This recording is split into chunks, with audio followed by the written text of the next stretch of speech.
Ally Maki here, voice of Giggle McDimples in Toy Story 4. Hello! Welcome to my little at-home reading corner that I've set up with some of my very good friends and some of yours as well. Giggle, how are you today? Oh yeah!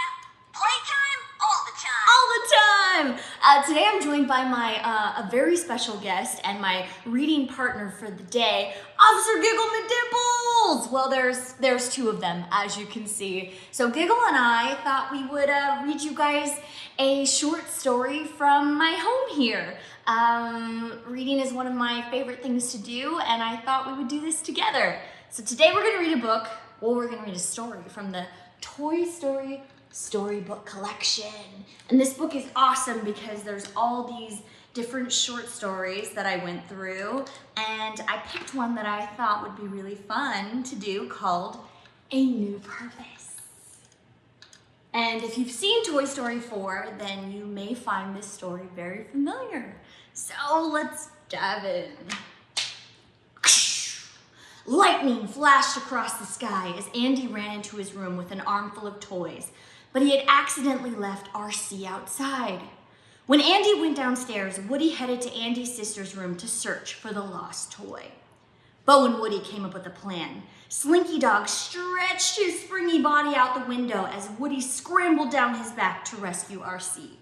Moments later, though, Andy's mom came to get Bo and her sheep. Andy's sister Molly was giving them away. Woody snuck over to Bo as she stood in the cardboard box. He wanted to help her escape and take her back to Andy's room, but Bo was ready to go. And this is a picture of the opening scene when she's in the box and they're saying goodbye. Ugh, it's such a heartbreaking scene. Years passed, and eventually a much older Andy gave his toys to a little girl named Bonnie. She loved them as much as Andy had, but things were different for Woody. He wasn't the favorite toy anymore. When Bonnie was ready for her first day of kindergarten, Woody still decided to go with her, just in case she needed him. When she got upset at craft time, he came to her rescue when her head was turned and brought her more art supplies. Bonnie used her imagination to put them together to make a new friend, Forky! By the end of the day, Bonnie loved Forky so much she decided to take him home. To Woody's surprise, Forky came to life, just like the other toys. And here is Bonnie making Forky at playtime. Back in Bonnie's room, Woody introduced Forky to Bonnie's other toys. Bonnie made a new friend in class, he told them. She literally made a new friend. Everyone, I want you to meet Forky. But wide-eyed Forky was not interested in being a toy. He was made from trash, Woody explained. I know this is a little strange, but Forky is the most important thing to Bonnie right now. And here they are. And I love the alien's expression. What is going on? The next morning, Bonnie and her family were going on a road trip. She loaded up the RV with her toys, including her new favorite, Forky. One evening, Buzz Lightyear broke the news to Woody that Forky was climbing out of the moving RV. The plastic utensil jumped out the window. Woody knew he had to follow. He couldn't leave a toy behind. Woody found Forky, and they walked to the next town to reunite with the RV. Then, something in the window of an antique store caught his eye. Bo's lamp. And here is Forky jumping out of the RV. Woo! Trash! Woody and Forky entered the store, but instead of Bo, they found a doll named Gabby Gabby. Woody introduced himself and Forky, but Gabby Gabby wasn't all that interested in Forky. Instead, she pointed at the voice box sewn into Woody's chest. "You have what I need. Right inside there," she said. And here is Gabby Gabby in her scary carriage with Benson. Benson is one of my favorite characters. Woody escaped to the playground, but without Forky. Before he could come up with a plan, a busload of campers overran the playground. In the middle of the mayhem, Woody spotted Bo Peep and her sheep. She was part of a group of toys that traveled around to find kids to play with. And may I say that that includes Giggle McDimples. And here they are. And I love this illustration because you can see this little thing right here is Giggle McDimples' office, or her police station, shall I say. Meanwhile, Buzz Lightyear had decided to search for Woody and Forky. The brave Space Ranger followed their trail through a carnival, but he was captured and placed on a prize wall. He met some new toys, Ducky and Bunny, who helped him escape. Buzz found Woody and Bo, and the whole group snuck into the store to rescue Forky. I love this picture. Look at Bo being awesome. And can you guys find Giggle? Did you find her? Yes. Good job. Bo pointed to a glass cabinet across the way. That's most likely where your Forky is being kept. Getting to it meant crossing a wide aisle that was patrolled by Dragon, the shop's tough-looking cat. Woody wanted to get Forky fast. He ran across the aisle and climbed up to the cabinet, but it was locked. Gabby Gabby's dummies surrounded the toys and captured Bo's sheep. The toys escaped, but Gabby Gabby had Forky and the sheep.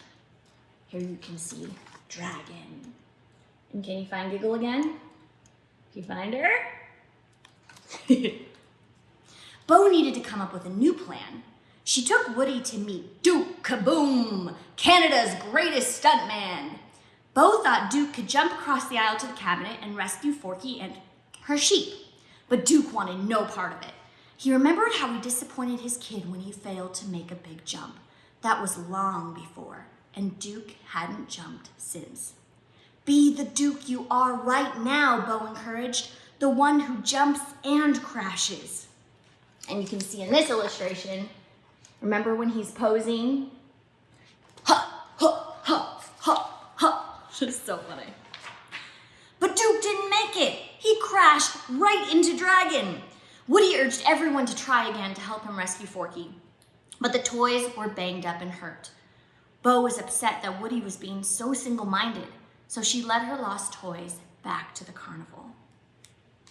Here they are, with Dragon. Woody went back into the store alone to find Forky, but instead came face to face with Gabby Gabby.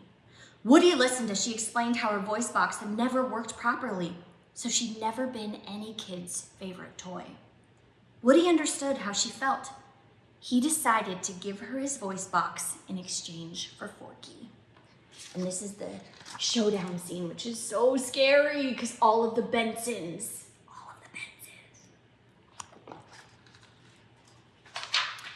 Woody knew he'd need Bo's help to find a kid for Gabby Gabby, and luckily, she agreed to help one last time. While Woody encouraged Gabby Gabby to be who she really was, Bo helped find the perfect little girl for her. She found someone who was lost and needed a friend. It was a perfect match. Gabby Gabby finally had a kid to love. Oh, this scene, every time I see it, it just makes me cry. So beautiful. Woody and the other toys made their way back to Bonnie's RV. Everyone was happy to see Woody, and he was even happier to see Bonnie reunited with Forky. He had done the job he'd set out to do. It was then he realized that there were kids and toys everywhere who would always need his help. Here they are. I love this trio. Do you see Giggle? Right there on Bo's shoulder. Woody knew that wherever he went and whichever toy he helped next, he'd always have his friends by his side. They were partners now to infinity and beyond. And look at this final illustration. The end. Yay! Thank you guys so much for reading with me, and Giggle, and Forky, and Bo, and Woody, and everyone. Love you guys. Stay safe, and I will see you soon.